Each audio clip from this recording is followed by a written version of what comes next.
SMTN.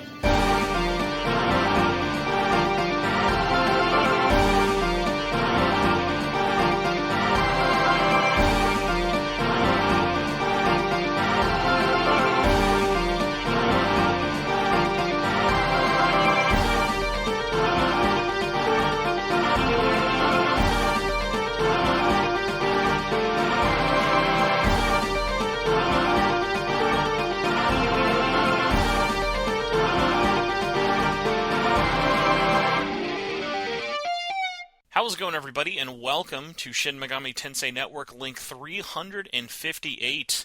I am your very metaphored out host, Spencer Presley, and joining me this week is a man who is somehow almost as old as he is nostalgic. Sandeep, how are you doing? I'm good. Thanks for having me on, Spencer. I know. I told my wife earlier this week, by the way, kudos to her for remembering your name, although I probably don't have that many other friends with the same first name as you here. I'm sure you're shocked by that. I know a couple of Sandeeps, actually, a couple of other ones, but that's pretty more common here. I told my wife that I was going to have you on, because every week, I love that she asks me who I'm having on, like she's going to be like, oh my god, it's that guy. But you know what? To our testament, she remembered you, and then went, hasn't it been a very long time since you had him on your show? It's like, you are correct. It has been. Yes, it has been. I think we had you on like either pre PS3 store shutdown scare or like right after. It's been a very long time. Must be. Yeah, I think so. I can't actually remember. I remember. I know I was in my old house, so it's got to be more than 4 or 5 years ago. So that's a while. But yeah, if anyone does not know or does not remember from our last chat, you want to give them the quick little rundown of who you are and what you do? Sure. I'm Sandeep Rai. So my username on Twitter and YouTube is Too Old for Gaming with numbers 2 and 4. I've been publishing content on the PS Vita for more than 10 years now. And I've also written books about PlayStation, and I currently publish a magazine called RPM, the unofficial retro PlayStation magazine. And I mean, at this point, I don't know any other people who have this problem. You've been putting out too much stuff on print, and at this point I'm like, oh my gosh, we gotta. I was going to make fun of you for having not done a video in a hot minute, and then you did your Tokyo Jungle video, and then I was like, oh damn, I was like, oh dang, I can't. But it's like funny because you're always doing stuff. Like it's funny how like was the transition from doing a lot more YouTube stuff to like working with all the print, the manual, and the magazine. Like what's that kind of like transition been like for you? I kind of find it easier. I mean, look, I enjoy writing, which is a plus. But what I always hated about YouTube was kind of the editing of the video and editing of the audio. That was always the biggest pain. So, you record a 10-minute video, and I probably spent like 2 hours of time just editing the audio and video to make it. And that was always just, I never enjoyed that part of it. But actually writing is just, to me, it just feels kind of a lot easier because you literally just, it kind of saves the time that I would have written on a script for a YouTube video to actually just, that's it. That's the article is the product essentially rather than the video. So I do prefer it, but I agree. I do worry about creating too much stuff. So, because I've always got like a few manuals on the go. So I create video game manuals for PS4 and PS5 games. And I've always got a few that I'm kind of like working on and like moving through, and I kind of stop and start and come back to. And this weekend, I finished the manuals for Horizon Zero Dawn and the Final Fantasy Pixel Collection. And I just put out a few manuals a few weeks ago, so I do worry that I'm just kind of creating too much stuff right now. But I just find it a lot easier to write than I do to create videos. No, and I mean, I think a large part of that as well, especially when it comes to print, is getting the ball rolling. Because really, once you kind of have that process of, all right, who am I going to for printing? What are we using for the paper? What kind of shop are we using to sell it? Or like, are we doing a Kickstarter? When you kind of get in that process of having all those sorted away, you then just get to that point where it's like, okay, I'm just going to keep doing that then. Yeah, exactly. I mean, like I've got, I know what to do in terms of printing it, postage. I've got an Every store, which is doing pretty well. Sorry, Etsy store, I mean. But so yeah, you're right. It is a lot easier because I've kind of got the network and kind of the experience to do something like this. And for you, especially kind of with RPM and then doing the manuals, I assume usually like either working on the issues or like the Kickstarter stuff, it kind of has more precedence than the manuals. And are those kind of like, okay, I'll get to those when I have some free time, or how do you sort of split yourself up between even those two? Yeah, 100%. So the magazines, because they're on Kickstarter, anything that's Kickstarted, that's the number one priority because I want to make sure that I'm delivering whatever people have ordered already. So the manuals just kind of happen in the background. It's kind of like I said, the Horizon Zero Dawn one. I've probably been on and off working on that one for about 3 or 4 months, and I just didn't feel like it was coming together. And then I had an idea for a couple of sections that I felt were missing just a couple of days ago, and I thought, let me give it a go. And I went back to it and just kind of like thought, okay, it's good now. I'm happy with it. So I sent it off to print yesterday. So I think it just kind of like I don't focus on the manual so much, but when I kind of get when I get a little bit of inspiration, or just kind of feel that spark for a particular game, then I'll kind of focus on it and get it done. And I mean, for you, especially just because what was the first Kickstarter? Oh my gosh, I'm trying to think of when was PS Vita year one. PlayStation Vita year one. Like what year? What year was that?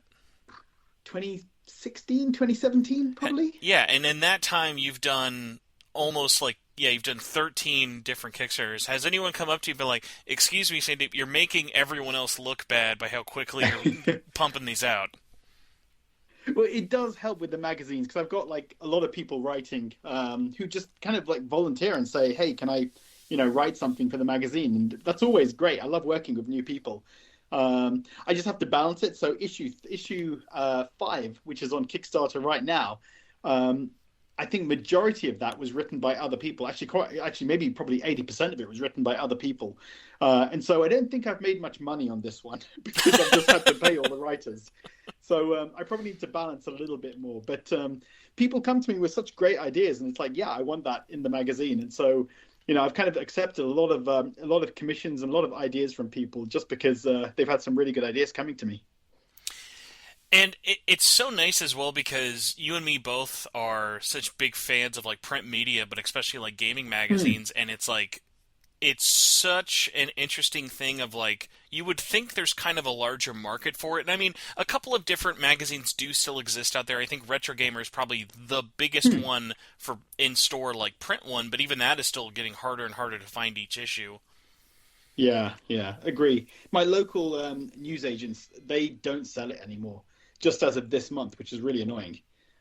So I end up just doing the subscription, but I kind of like just going there and like flicking through the different magazines and then buying it. But they seem to be just kind of pulling back on their physical magazine stands. Oh yeah, I mean even in the West over here, I was at a GameStop recently to what was I doing? I was looking for a couple of different items, but one thing I needed to do was they have like an exclusive edition for Clair Obscura I really wanted to get because after that Microsoft showcase, I was Okay. like, oh, I really want to get that locked in. And Hmm. what was funny about it was I saw in their clearance section they have like probably the last year and a half of the last Game Informers there, and they're all like Okay. 90. They're all Okay. like 99 cented out, which is funny because I remember there was a time over here, especially with GameStop and Game Informer, where they were giving them out. It was very rare that they sold Game Oh Informer. I wow. think they only did that in the last year or two before they shut them down. So it was very funny of Hmm. seeing them that cheap. Because I mean, like honestly, the like membership that you paid for was always worth it to have Yeah. the magazine just because of how nice of a product it was. But it was just so funny of like now seeing it used to be the thing they were giving away, selling for like $3, and now they're just like, all right, please take them for like 99 cents or even less. I mean, I when Game Informer went kind of independent, and they had that subscription for like $20 for 12 months of issues. As somebody that creates a magazine, that just seemed so cheap. And obviously it didn't work. It was probably too cheap because they went out of business after that.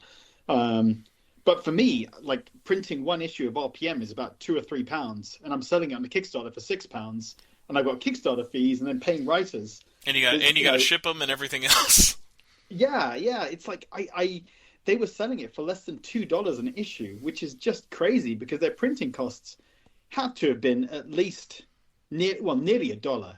So they had very little kind of profit they were making on those magazines, which I mean I think they probably should have gone to about $40 to $50 rather for the year rather than $20. I mean, there are so many kind of things with it, and Brian from Game Informer we've had on the show before. He was an editor there. Hmm. I've always loved picking his brain from that as well, from that whole process of like it's so funny of like hindsight with that is so weird, but then also it's like even there were people who like outside of you and I and definitely people listening to this who would think, oh, $20 for a yearly subscription, oh, that's too much. I'll just get it online for free or whatever. So it's like you Yeah, kind of yeah. have to find that right sweet spot. The problem is there were always going to look worse and worse every year because like at their peak they like when GameStop was I would say like in that PS3 early PS4 era when they were doing Hmm. Game Informer for years and years and years handing it out, it was handing it out because they had so many baked in subscribers with that in-store membership. So like it was Yeah, just like they yeah. were probably printing. I wouldn't be shocked if like there were many years where every year they were printing millions and millions and millions of each issue, just like getting them for pennies, pennies to the issue. Yeah, I'm sure. I'm sure.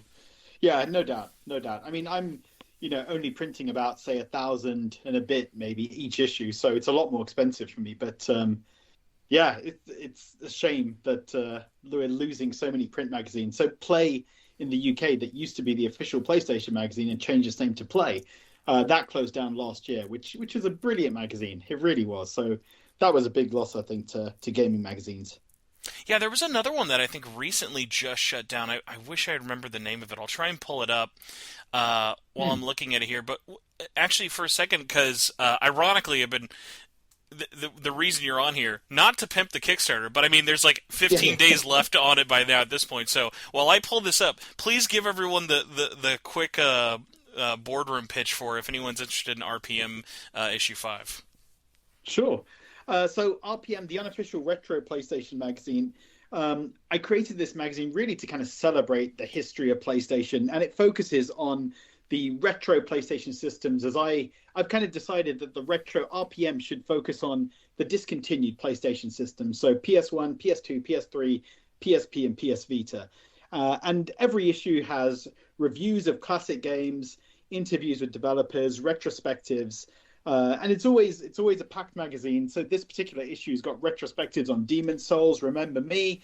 It's got an interview with Implicit Conversions. They're the guys who are bringing all the PSP, PS1, PS2 games to PS Plus, and doing all the work to kind of convert those games to make them compatible with PS5 and PS4. So there's a lot in this issue. It's a great read, and it's like Spencer said, it's on Kickstarter right now. Yeah, and I'll have a link for that below. And what's funny is when I had Oh, Josh thank you. on recently, one of the things I wanted to get into, but I was so limited on time. Like the amount of things I like after I finished talking to him, I was like, man, I went over like 40 minutes, and I still had like a laundry list of things I wanted to bug him about. Um, Yeah. and the funny one of them was I wanted to talk about implicit conversions because because even though they have their own engine, they're working with limited run on Fear Effect. Yeah, yeah, And I'm true. like, That was really interesting. why are they working together if like they're not using the carbon engine, they're still using the syrup engine? And I was like, that's so interesting. Like, I'd be curious how that partnership came about of them working Hmm. together. And yeah, that's another company I've wanted to reach out to them as well. They're a surprisingly open company for how much and how closely they work with a bunch of classic Sony IP and even just other IP in general. Yeah, definitely. And I met the CEO in Tokyo when I went to TGS, and he's a really nice Oh, guy. are they based Uh, out of Tokyo? no, no, no, they're in the US. Although I'm pretty sure they're in the US. Although the CEO is Canadian.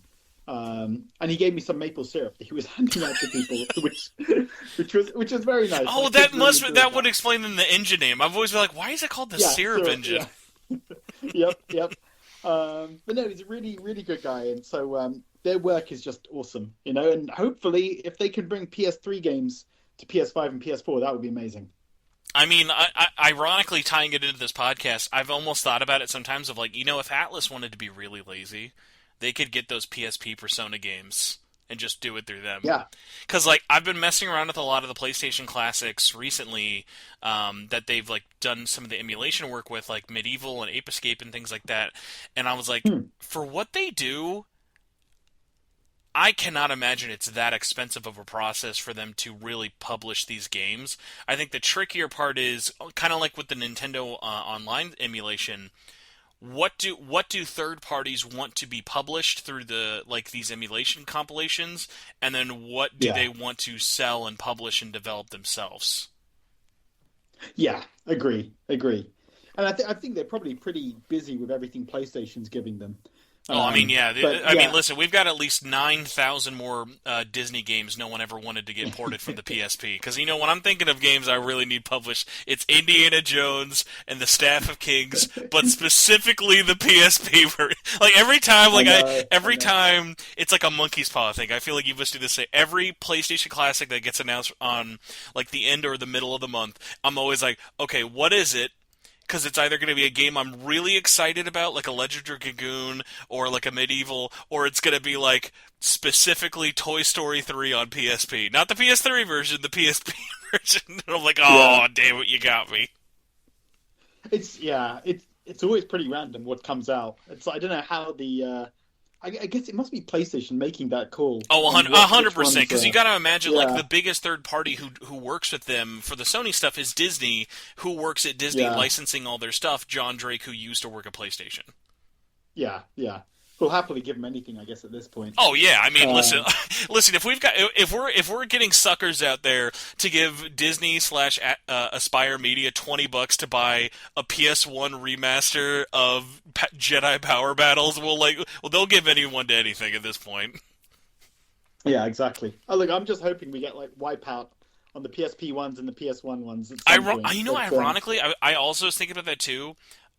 I think they could do it, but it's like the music is honestly probably the biggest headache because of all the licensing yeah, they'd have to do agree. with the music on there. But I mean, at the same time, we're seeing weird stuff. Like if you told me, like out of all 800 plus N64 games, what was going to be the next one to come up, Ridge Racer 64 would never have entered my company. So it's like these games Yeah, that get yeah. published are always just so random that I'm like, if I go in with zero expectations, I'm never disappointed.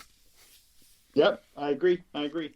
Well, I mean, they gotta. I mean, you'd think they at least bring the God of War series. They may want to do like kind of a kind of an official PS5 remaster version, but I don't know. It's It would just get so many people coming to PS Plus. I think just to I have mean, like all the honestly, it God is of because War even I games. think Sly is probably their biggest one they've had in a while with the Sly games Yeah, coming. But then I think people like you and me are almost like the exception of who's excited because I'll tell people about that coming to PlayStation and they'll be like, "Oh my God, that's Hmm. great!" and they'll play it and they'll love it and they'll be awesome. Whereas like I'm playing it, I'm not sure how you feel about this, but like when I play Sly on PS4 and 5, I'm like, "Okay, this is cool." But this is an inferior version. Like I've played the HD collections. Like I'd rather play those Yeah, versions. Like on that, and like you're getting the same trophies, you're getting the same thing. That's why like it was such a kick in the nuts. I remember when Sony and Naughty Dog and Limited Run even did that Jack and Daxter treatment for all four of those PS2 games, and I'm like, this is yeah. great, but it's still the worst way to play these games. It's like, damn. Exactly, exactly. No, and funnily enough, that's we've got the review of Sly in RPM 5, and that's exactly what Paul James, the reviewer, said that it's good, but it is the worst way to play it because the collection is so much better. Yeah, but I mean, it's like it's even that other one of like, for people like you and me, it's like, oh yeah, we'll pull out the Vita, we'll play the HD version of Sly and have a great Hmm. time. But it's like you then have to realize like the millions of people with PS4s and PS5s who don't own a Vita. It's like, yeah, it just doesn't make sense to Yeah, recommend people do that. yeah, exactly. Agree.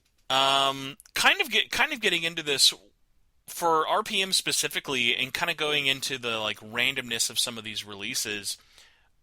Hmm. What do you like to do or not? What do you like? Is it hard to plan what you want to include in this? So it's like the cover story for this one, you have Demon Souls. Like in the past, you've had things like Killzone, Resident Evil, God of War. Like, what do you kind of lean into in terms of what do I want to cover? What do I count as retro PlayStation, or like what feels appropriate versus what's like timely? Yeah, it's quite. I do find that quite tricky, to be honest, because it feels like there's so much to cover. It's almost like you're trying to curate the topic of each magazine.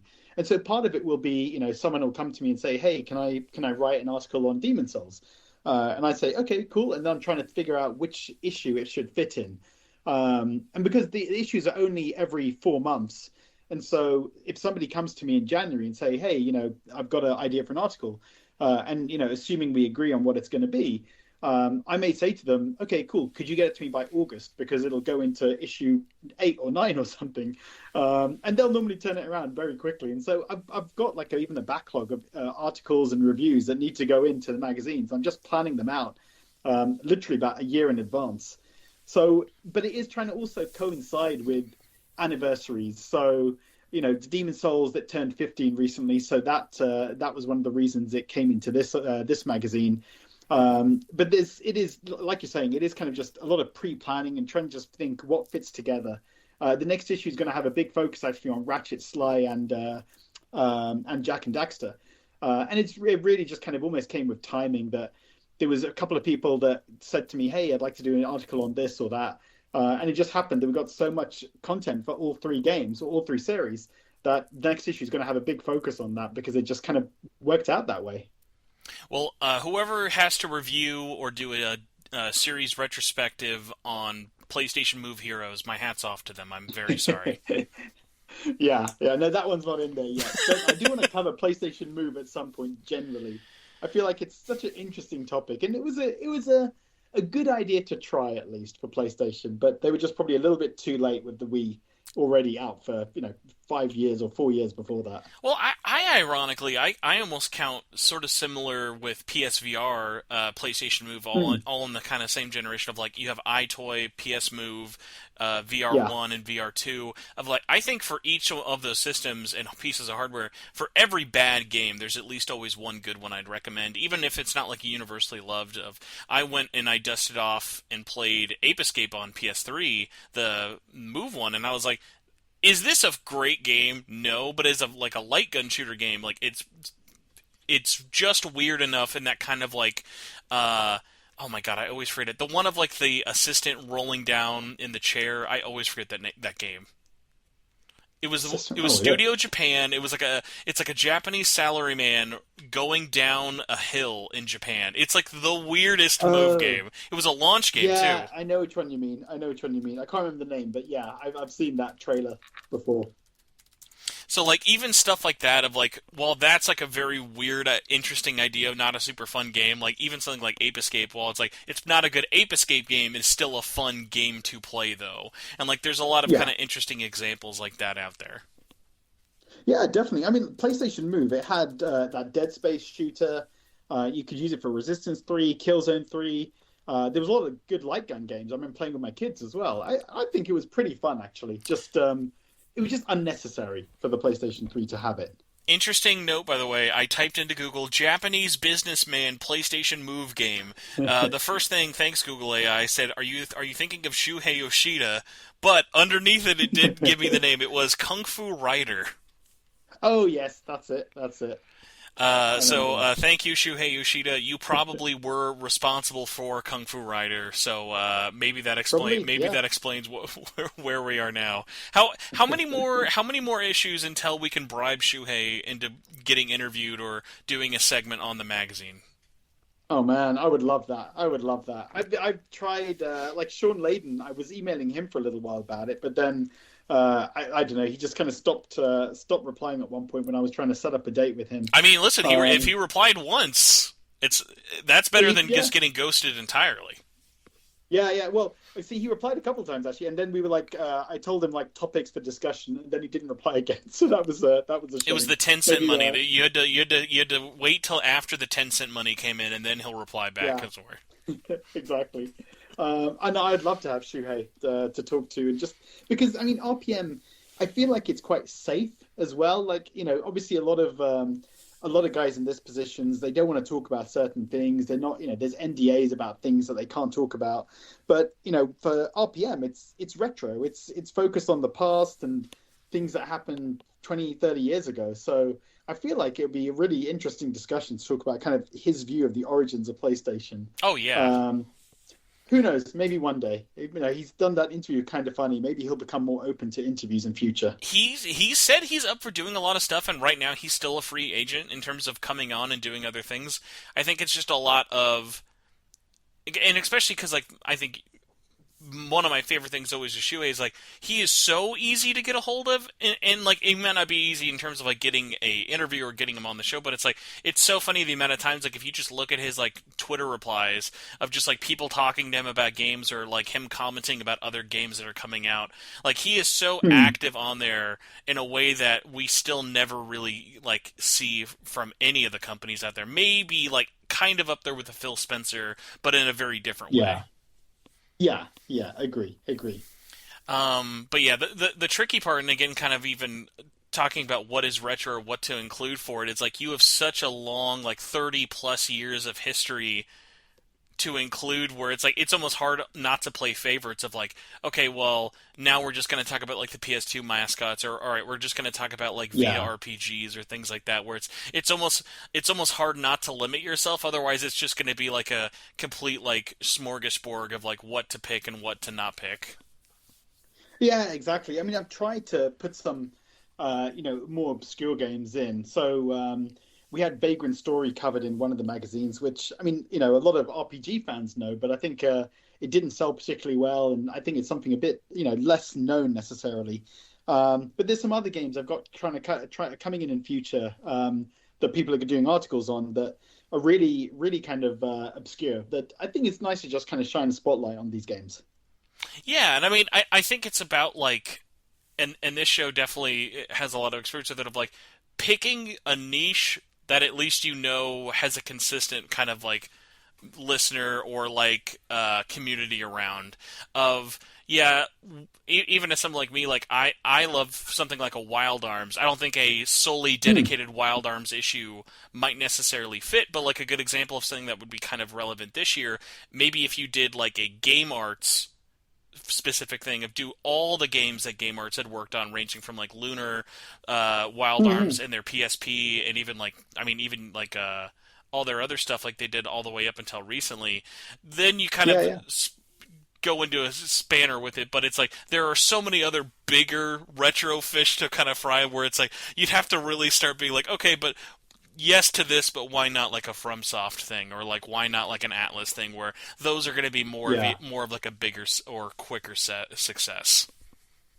Yeah, exactly. And actually, the next issue's got a big feature on ease.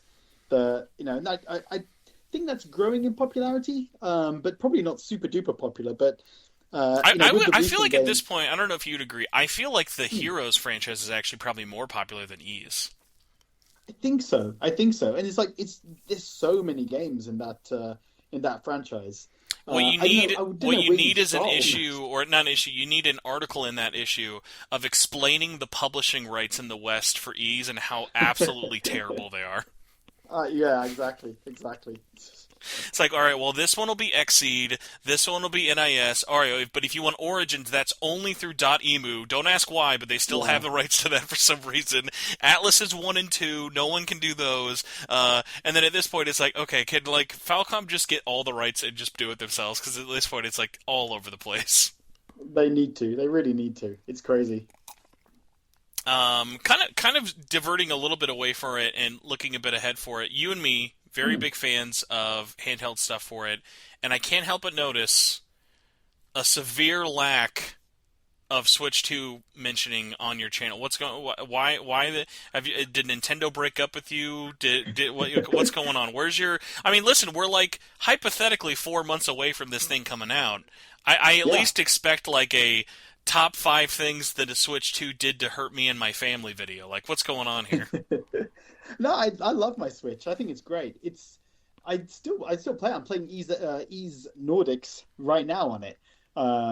It's a great little system. I think it just feels a bit old at this point. I think they could have probably released Switch 2 last year, and I think it'd be a better position. Whereas right now it just feels kind of like old and like I know I'm playing the worst version of any game that I'm playing on it. Um, but I think I'm excited about Switch 2 in terms of all the third-party games that I would love to see come there. So, like we talked about earlier, Persona 3, Metaphor. I'd love to play Dead Space Remake on that because I haven't got to it yet on my PS5. Resident Evil 4. There are so many games that would be awesome to just be there almost for launch day because they're just great games. I mean, maybe Elden Ring Night Rain will be on there day one. But there's so many games. That's what I'm kind of looking forward to most. I feel like I'm pretty done with Mario Kart, and me and my even the kids just don't play it anymore. And I feel like even just Mario Odyssey, I liked it, but I didn't love it. I loved Tears of the Kingdom, but I don't know if we'll get a Zelda game so quickly. But I'm excited for it, but mainly for the third party games that could be coming to it and being able to play them on a handheld. It's funny. I think I might be in the exact opposite camp of you. So I go through a couple of different honeymoon phases, or like an on again, off again relationship, like a bad ex for my Switch. Of there will be years I completely am enamored with it, playing it almost as much as my PS4 or 5, and have had times where like I think in the last really good example would be 2023 with Tears of the Kingdom. That was the first year I remember like, oh my god, I probably went months without playing my Vita, because I've still to this Yeah, day will at least once a week pick up my Vita and play something. And sure. for some reason recently I've been cursing myself and just going through a lot of the free to play garbage, because I went through the PlayStation Store and I was like, what if I tried all of these really weird free to play games I've never played? So, like, if you are looking Okay, for an cool. opinion on someone playing Get Off My Lawn in 2025, I'm your guy. No one's asking for me, but I'm that guy now. Fair enough. Fair enough. Nice. And what was funny was the Switch 2, more than any other game coming out. Like, I've wanted to play Zelda last year. I've wanted to really get off my butt and finally play Pikmin, because I haven't played any of the Pikmin games really. And after 4 came out, I was like, oh, I should really just go through and do 1 through 4.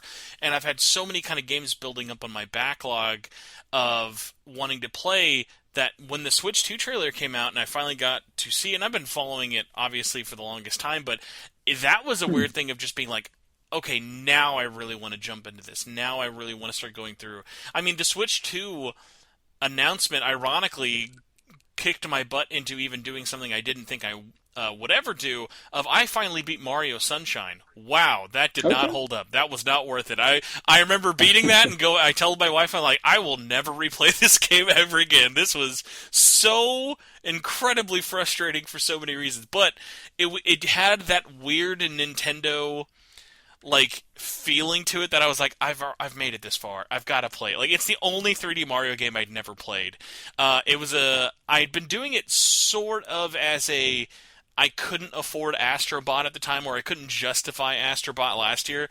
I ironically finally used Astrobot not being in my library as an excuse to play 3D World all the way, and that was another Okay. one of like, oh my god, why did I wait 10 years to beat this game? That was like the opposite of Sunshine. I played through 3D World all the way, and I was like, this was so good.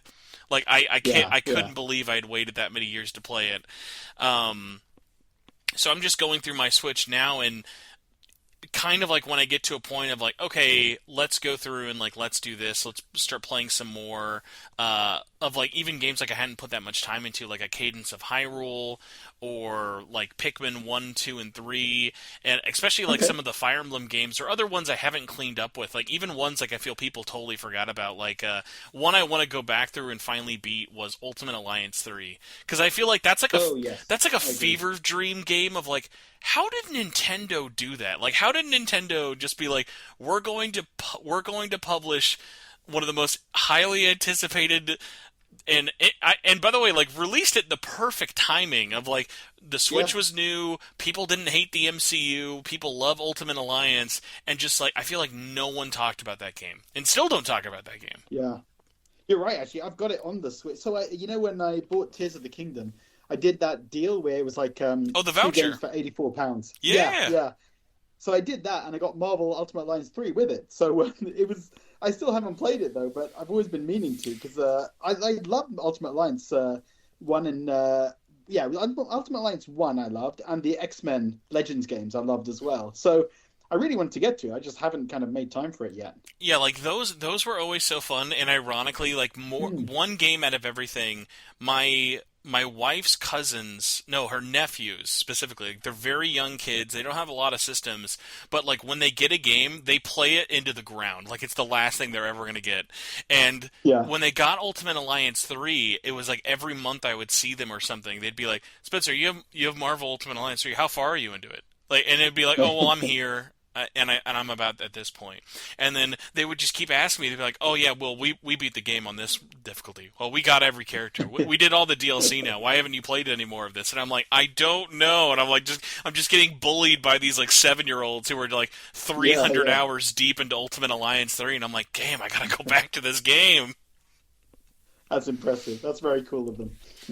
But yeah, like so now I'm like I've been going through a weird back and forth of in between my horrendously long RPGs have been jumping into my Switch with the games I already have, but then also looking into games and being like, okay, what do I want to spend some time with? And for like the Vita, I've had this like tally list I made when the store was announced to getting shut down. I was like, okay, make sure I get these games because either they're digital only in the West and Japan or something like that.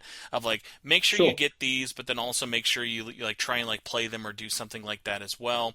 And I've had the same thing with the Switch, and even like this week recently, ironically, Donkey Kong coming out this month has really kicked my butt into being like, oh, I need to go back and play Tropical Freeze again. Like I've played Tropical Freeze, but I'm like now that both of them are on the Switch, I'm like, oh man, those were so fun to play. I really need to go back to it.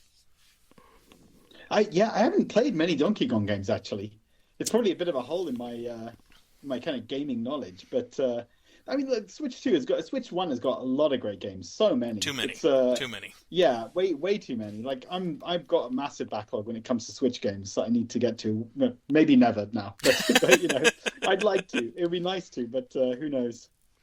Yeah, so for you at least, what was and this is by the way has been how long since I've done a current show. We haven't done a show since the Switch 2 ironically was like officially announced. So like for you, I guess really since like kind of both of us haven't really talked about it, like where are you at with the Hmm. sequel of like are you excited about it? Because I remember when the first Switch was announced and came out, you and I both definitely did a lot of like coverage and talked about it and were like really interested Yeah, with it.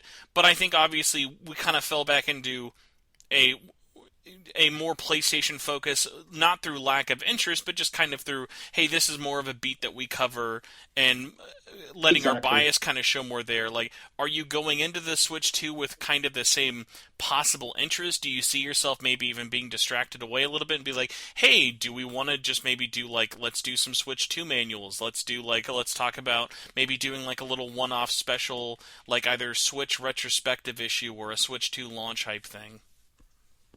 I don't know. I don't know. I mean, I feel like a little bit burnt out by YouTube generally, especially by there's just so much content out there and so many people doing it that I mean, I like you know, I did try and cover the Switch quite a lot when it first came out, but I feel like YouTube kind of almost just didn't push it because it's just used to me being a Vita channel.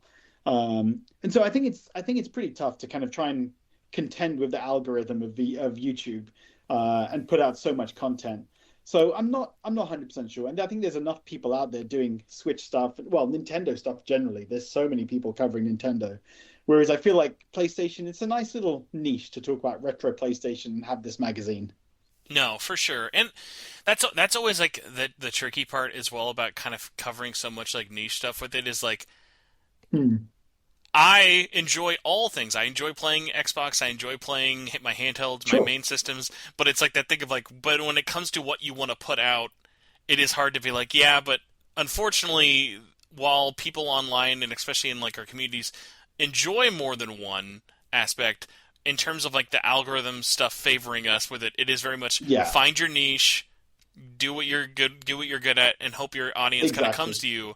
Because unless you're one of these already kind of pre-baked in people where they're like, okay, they're there for you more than kind of what you're covering. While people definitely like come to you and I for our stuff, it is that kind of Hmm. focus of like, if you posted, let's say even like a like live reaction of you doing the Switch 2 trailer versus here's a like tier list of like Sony first party Vita developers over the years. That tier list probably might actually do better than the Switch 2 reaction. Yeah, it would, 100%, 100%. I think that's kind of the, you know, I don't think it's no, how do I say this in a nice way? It doesn't feel to me worth it sometimes to do a video that only like 100 people are going to watch. Like, I feel like there's so many other things I could spend my time on, like with the magazine or with manuals that make more sense than just trying to create a video that YouTube is going to just punish because it's not what I normally create videos about. It's a Yeah, bit I cynical, I know, but it just feels like it's so much time and effort that it doesn't feel like it's worth that time and effort sometimes. no, and I mean I get it because it's that one, especially for like people like you and me. This is not our day job. Like Yeah, yeah, exactly, if it was exactly. my day job and I could maybe like try and think of pivoting it in more of a braver way with it. Ironically, because it's not my primary source of income or even like my full time interest right now. While there are Yeah, other things I want to do, we're still kind of in that rat race of playing the game of building our audience, getting more subscribers, having more of a foothold yeah, of people coming and finding you because it's just like the amount of competition in us covering even just one section of the games industry is just bigger all the time. It's never getting smaller. yeah, exactly, exactly. There's no shortage of things to cover on PlayStation, so it's hard to then try and pivot to another topic as well. Well, I mean, honestly, you're also in a really lucky aspect of, I think, especially in the last year or two, it hasn't been fun not it hasn't been fun following or covering PlayStation. I think covering the PlayStation 5 generation as from a first Mm, party exclusive standpoint has been very divisive. I'm someone who I love my yeah, PS5. I've loved covering and talking about the PlayStation 5, but for all those people out there who may not enjoy stuff like even like the Helldiver 2s of the world, let alone like the already dead horse of Concord and all the other games of service stuff. Like there are people sure. out there who miss that Death Stranding, Ghost of Tsushima, even Last of Us 1 and 2 era of like talking about PlayStation, or even especially going back to like the PS3 era or PS Vita and PSP of like let's talk about the weird stuff. Like the Yeah, stuff yeah. like the splitter heads out there. Like that is almost more fun to talk about than the Concords to me. Oh, 100%. I mean, that's what I love. Like Tokyo Jungle, like you mentioned, that that was kind of my most recent video on my YouTube channel. Games like that, that's what I really kind of miss and love about PlayStation of old. And we just don't get that anymore. And obviously, like you said, there's a lot of negativity right now about PlayStation's first party content. And obviously, the fact that they've cancelled so many games shows that they're not very confident about it either. Um, so yeah, I think retro PlayStation is probably the best place to be from that perspective. But I do love my PS5, and especially my Portal as well. I'm playing a lot more PS5 now because of it, and just playing in bed all the time. I will tell you the Portal love is the most I feel like the old man from The Simpsons more than ever with the Portal. Everybody around me loves it. I am sure it is a great piece of hardware. I've held it. I've been like, "Oh, this is interesting." I have just gotten no interest in ever owning one. I'm like, I Fair enough. hate I hate playing I shouldn't say like I hate playing. I loved remote play. I think it's because it's like Hmm. I loved playing remote play only ever on my Vita, and playing it anywhere else. I'm like, okay, I loved my Vita and I loved that I could do remote play, but it was never worth it for me to play PS5 games on my phone or on the there because I'm like, okay, well, I'll just play it on the TV because it's like I'm on no short Yeah, supply yeah. of things to play on my PS5 or my Vita. That like there was that time where remote play working with everything I was playing was perfect, but never enough for me to justify needing the portal for anything else because it's like okay well I can just kick someone off the TV and if I'm not on the TV then I can play my Switch or I can play my like any of my other kind of handhelds with it so it's like I'm glad that the portal has been great. I'm glad that people have been loving it. Ironically more than anything I'm glad the recent like slew of like portable hardware with like Steam Deck Portal even like the PC stuff and even the hype going into Switch 2 I'm like man Sony please don't blow it on this dedicated hardware thing. I don't know what it'll be. I don't know Yeah. how you're going to do it, but I'm just like, I'm not looking for the Vita 2. I'm not even looking for the PSP 2. I'm just like, I really hope that they take the lessons that they should learn from the Switch 2, but they clearly never really implemented and kind of go into the future with like a good fresh shot in the arm because I don't think a PSP2 would save it. I don't obviously the Vita 2 would not save it, but I kind of want them to take what all these other competitive portable handhelds have been doing and really learn and adapt from it and make it a new fresh portable, but it's just like the competition right now is so steep like I don't even know how they do it. I agree, and I think they've kind of waited too late as well. Oh yeah. I think if they had done it, I mean, if instead of the Portal they had brought out a dedicated handheld, I think it would have done pretty well because the Switch was in this kind of like, Twilight years, a really good PlayStation handheld with great graphics. Even if it was just a PS4 portable, would have done, I think, really well. People would have loved to have had that. But I think now the Switch 2 is going to come out, and they're going to have to really work hard to differentiate itself. When the Switch 2 is going to have all these games, third parties, and Nintendo's first party games, and the PlayStation Portable is going to have probably a lot of first party games, but mainly old stuff. I can't see it running Returnal or something like that, PS5 proper PS5 game. So I don't know. I don't know how. I think they just waited too long. I think it should have come out 2 years ago, and they would have had a lot more success in before the Switch 2 came out. Yeah, I mean, even going into this year, I'm genuinely curious if the Switch 2 can even match or keep up the momentum Nintendo had, just because it's such a Mm. different ecoscape that they're jumping into now. Yeah, I agree. I agree. It's and my kids don't like playing the Switch. So interestingly, I feel like for my kids and their generation, they really care about frame rate and stuff like that because they want to play online with their friends, and they don't want to play on the Switch because you got more lag and worse graphics. So they want the PS5, and they keep trying to get me to let them play the PS5 Pro. So I mean, I don't know if all kids are like that, but at least for my kids and their friends, they really care about kind of having the best hardware to play their games. So the Switch 2 will definitely help them, but I think eventually, they'd want to move on to the next big console as well. And that may be something that holds the Switch back kind of as it gets older. And maybe some of those kids who bought a Switch earlier would rather graduate to a PlayStation rather than being stuck on a handheld. Have you and this kind of goes into it with it because I don't even. I'm sure I've seen you post about it, but the fact that you like said so, when did you buy a Pro? Were you just like, okay, hey, I'll cover it, I'll get it at launch? Were you wanting it? Like, what was the interest for you of with the PS5 Pro of being like, should I get it because I want it versus do I actually need it? Um, I think it was just get it because I thought I'll just get it because I want it. I didn't I don't think and the funny thing is I posted on Twitter just yesterday. I was playing the Final Fantasy Pixel Collection. Um, I'm not really probably using it to its full potential because I'm playing it on my Portal all the time. Oh, I mean, listen, Barely playing it in I front of the think that can screen. go back to the whole Sony conversation of I don't even think that was the funny thing about it. Did you listen to the showcase Cerny put out in like December after with the Pro? The short one, the like 7 minute one, or No, like the the, full like I think it was like almost like half an hour to an oh hour. yeah, no, I didn't listen to that. I One didn't. one of the things I thought was the most interesting about that, and we've known this forever because the Pro was the worst kept Sony secret since probably like the PS3 Slim, was they've been ready to release that for almost the last 2 years. And they were just Interesting. holding it Okay. because the market conditions were so bad. And I'm like, how did you hold it for this long? And it leaked, and developers have had it forever. And I mean, this might not even be a them thing. This might even just be other developers out there, or just like the current market we're in, or of like the PS5 Pro has been out for over 2 months, and there Yeah. is one standout game on it.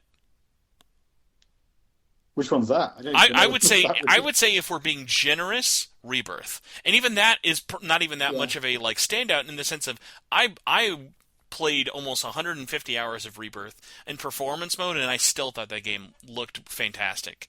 I didn't think it Yeah. was as Yeah. ugly as some other people did say about their like. You go to the PlayStation Store and you look at the PS5 Pro Enhanced section, it looks like the system just came out. It's like it's less than 100 games for a system that has Yeah. thousands and thousands of games. Yeah. I barely noticed. I think I just bought it. I did buy it just for the sake of it, to be honest. I can't remember like what really I don't drove know. me to Yeah, I don't know buying if it. you guys have tax write-offs out there. Can we do it as a tax write-off? Is that possible? I can because of my business. So it genuinely is. It's like I have been using it for the business. If But we're even able then, if we're able to do a April Fool's idea, if we have time for it, you could do an April Fool's Day only PS5 Pro manual for the least asked for manual of all time. Well, exactly. Yeah. But yeah, I don't know why I bought it, but I mean, it's still the PS5. You know, I'm enjoying it because I'm enjoying the games on it, but I don't think I've noticed anything different whatsoever. Yeah, I was getting like, and at the same time, it's not to take away anything from it. Like, it's a fantastic piece of hardware, but I think it Yeah, really yeah. goes to show that there were so many people, myself included. I am such a hardware shill Hmm. that when Same. I saw that, and months later, even now, I'm like, I have no need for that. There's Yeah. no piece like there's no piece of hardware for it that I need. That there's like I haven't played a game where I'm like, oh, I really want that, because I remember even for me, I was late to get the PS4 Pro, and I think the PS4 made a much better idea of like why to get it for the games and everything because of how they supported it. How like there were games on there like I remember Control was like night and day different. Red Dead Hmm. Redemption, for me it was Kingdom Hearts 3. I remember playing Kingdom Hearts 3 and being like, "Oh, this would be so great to like have it be closer to 1080p, 60 FPS, all that."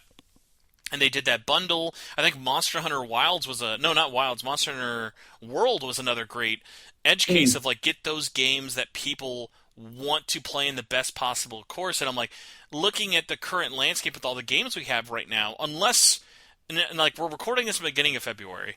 If by some Yeah. horrific standard happens where like Wilds comes out, Grand Theft Auto comes out, and all these other because like we have a lot of really big games coming out this year.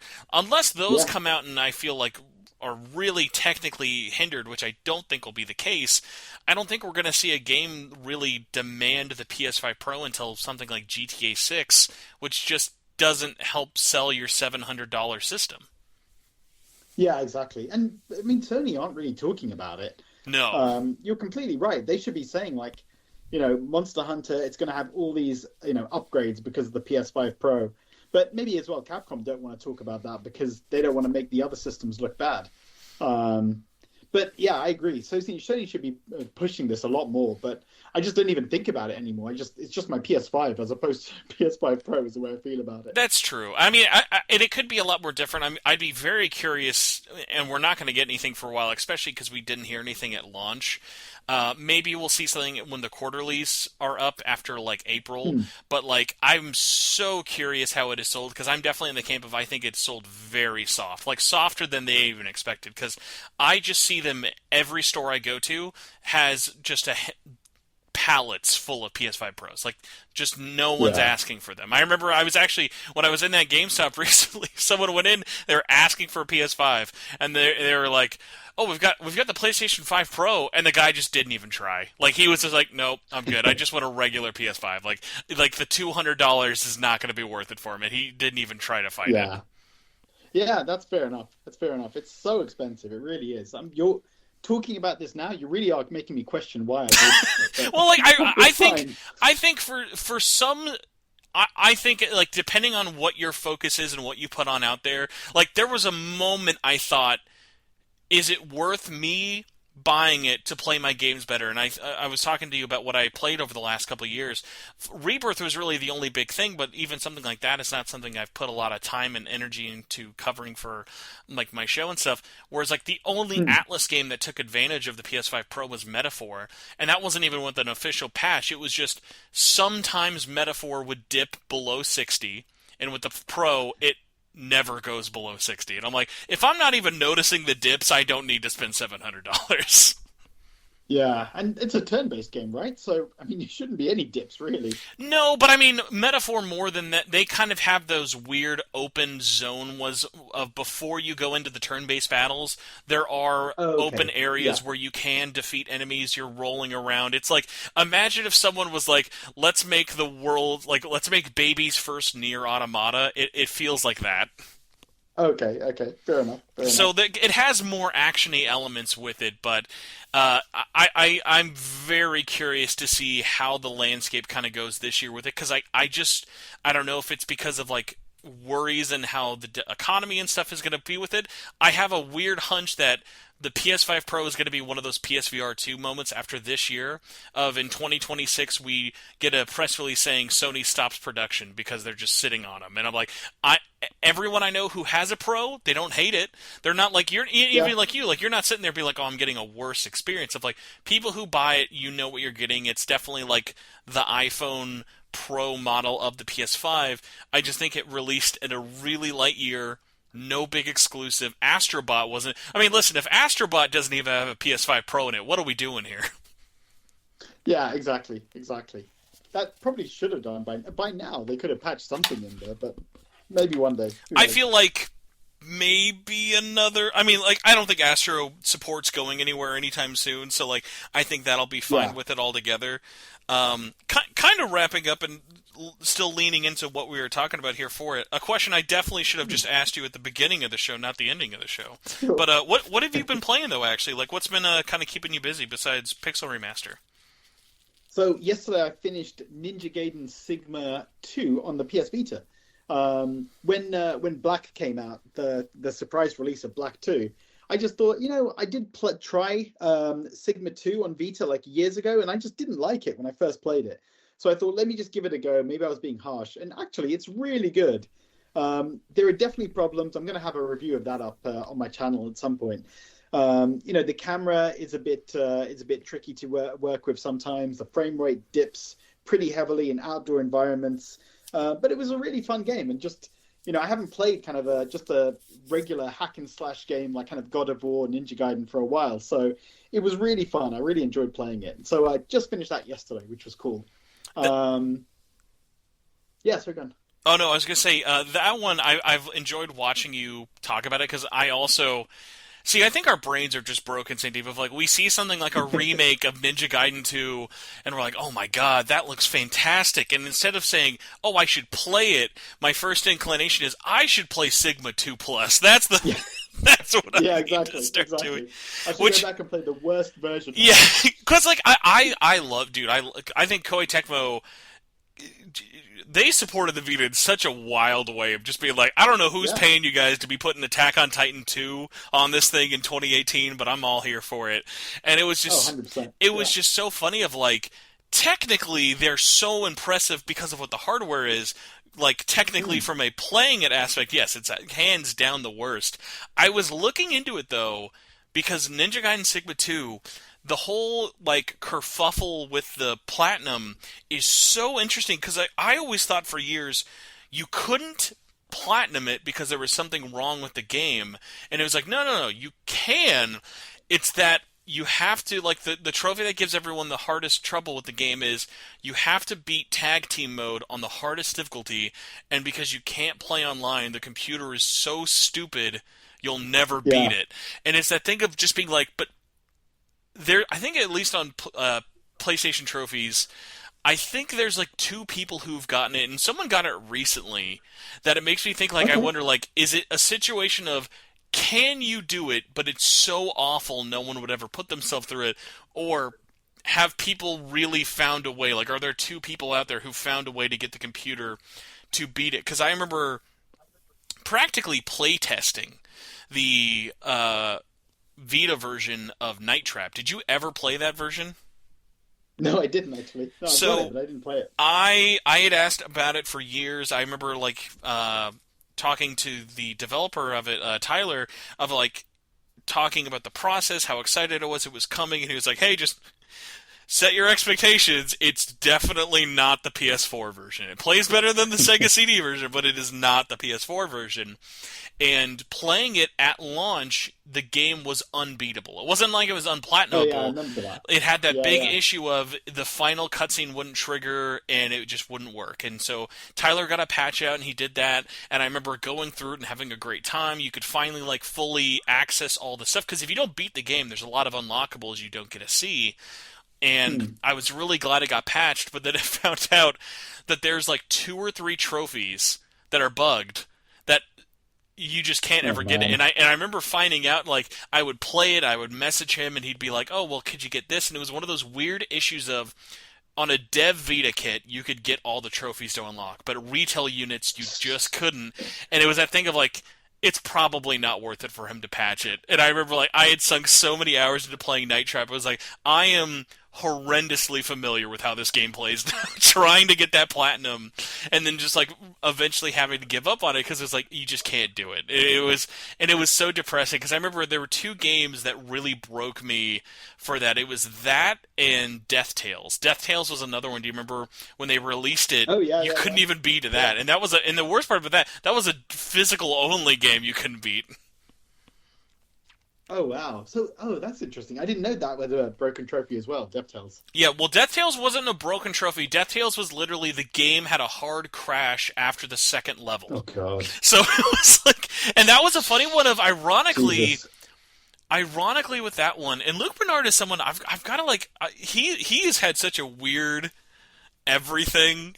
I don't have any like hate Yeah, yeah. towards it with it, but speaking of people who are not very well liked for Indiegogos and Kickstarters, Luke Bernard's company Yeah. not the best track record. No, I mean I remember Skull Pirates because I when that Kickstarter was happening and there Oh, was so many that was problems with forever that. ago too. That was like 2018. It was, yeah. And then I remember I got my copy from from Play Asia quicker than the people who did the Kickstarter got the Kickstarters Yes. copies. And when I played the game, I played the whole game in one go and recorded the video, and it was less than an hour. And it was the frame rate was rubbish. It was just not a good game. And for 1 hour of work, and he didn't have all the content that he promised in the Kickstarter. It was just a bad kind of thing all around. I will tell you this: it has not gotten any better for some of the other Yeah, games. That's in such an interesting rabbit hole of stuff I love kind of going down because I, out of morbid curiosity, played the PS4 and PS5 version because it was the quote unquote complete version, and for the amount yeah, of years of difference in development, it was like I'm glad it came out, but it's like, what are we doing here? Selling half, maybe not even half, like quarter alpha builds of games and putting them on like yeah, cartridges. Like, why were we giving War Theater two different physical releases and we can't even yeah, get fucking yeah. Stardew Valley a physical release? Like, what are we doing here?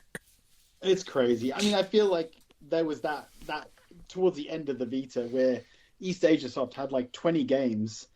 A lot of them were just completely rushed and I just do, weren't great games. A lot I of them. need It to was like. just I would love to try and either. I don't know if it would be Josh or someone else from East Asia Soft. hmm, I would love to know because Limited Run was very transparent, especially towards the end of what they were picking. Of like, I think their final releases made a lot of sense in the sense of like their big stuff, like Super Meat Boy, yeah, Papers Please, the House and Fata yeah, Morgana is agreed. probably their magnum opus of like big releases. Like they got Yeah, Spelunky, like the limited run stuff that really got away was like some SNK stuff, and I would say I think Time Splinters was going to be one, and no, Time Rogue Legacy Spinners, would have been good. yeah, and Rogue Legacy. Like those are really the only big ones Yeah, that kind of got away from them. Whereas like I need to know like the. Like and no shade to East Asia Soft. I own all their games. I think they did some surprisingly good bangers. Like the fact that they got Root yeah, Double, a lot of those visual novels, Habroxia 2, Scourgebringer, like those were really fun, really good games to get. But I'm like, when we definitely. were doing stuff like Bard's Gold again, it's like, Yeah, yeah, exactly, was there like exactly. a, did someone have blackmail on you? Like what happened? Like how did someone go up to you and be like, you know what, we should wait a whole year and then sell after we said we're done selling Vita games? We should sell Jet Set Knights, which a I totally know. fine game, but it's like Yeah, what? yeah, Why this be the last one? Like what? Like why not just kind of like hold one big last final game? Why wait a year to yeah, release it? It's so weird. Because I mean, hey, say what you will about the Nicalis stuff. Everybody wants one of those. No one's gonna look at the Binding of Isaac and be like, "Ah, damn. All right, I guess I'll play one of the most popular indie games of all time." yeah, exactly. 100%. I want that so much if it comes out. I But you're right. I mean, even Horizon Chase Turbo or something that would have been bigger than Jet Set Knights. Like something like they had so many bad games they released during that time. It was just really unfortunate. Yeah, and I mean, and I think what was unfortunate, like the it's so easy.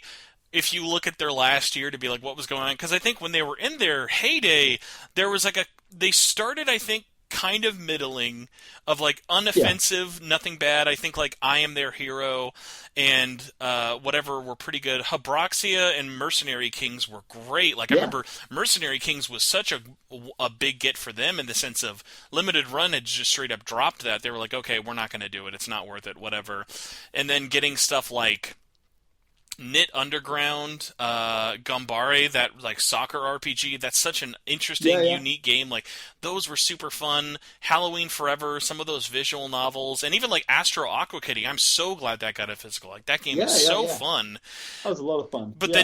then like the misses are tough. Like Sense, that whole Kickstarter debacle of Oh like my God. Sense was like, I mean, what did Sense probably run at like 5 frames a second?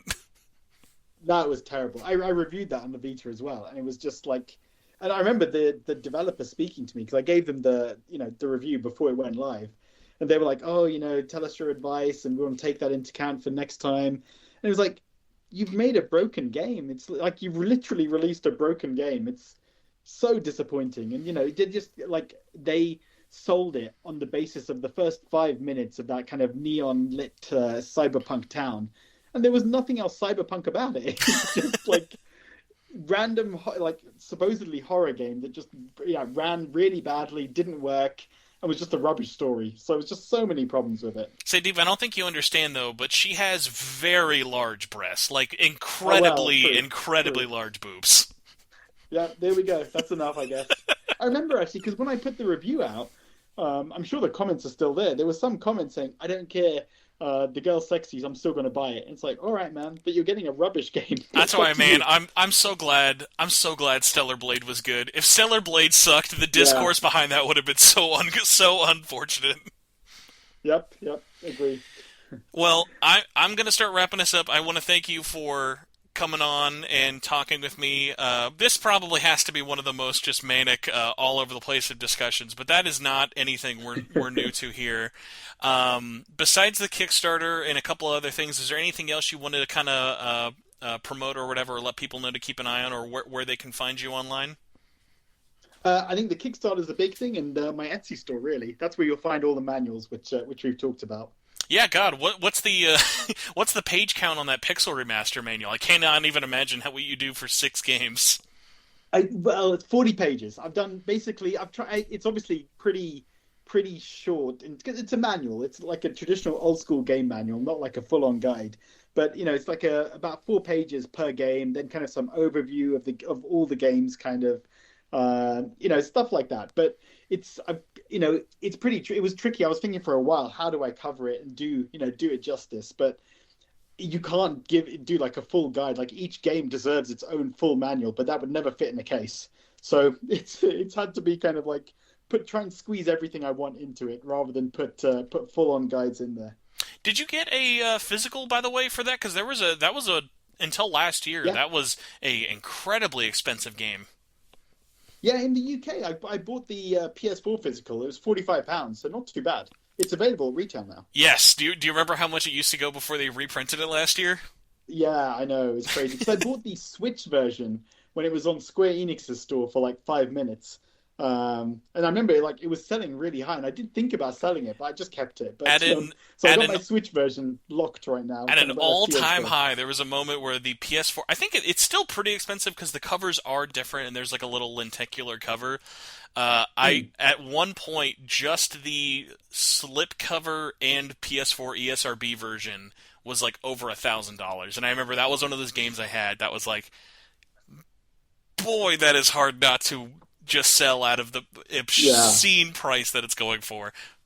yeah, that's crazy. That is crazy.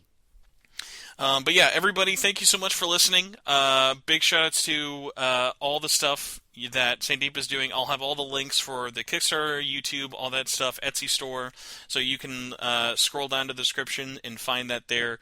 Thank you all so much for listening. We'll be back next week. I think I know who is going to be on it. I just have to double check that everything is lined up, but it'll be someone in a similar time zone to Sandeep as well. So hopefully that does not give it away too much, but it will be something very un-video game related, but a lot more Atlasy related. So please look forward to that special guest. I will see you all next week, and have a good rest of your day, everybody. Goodbye.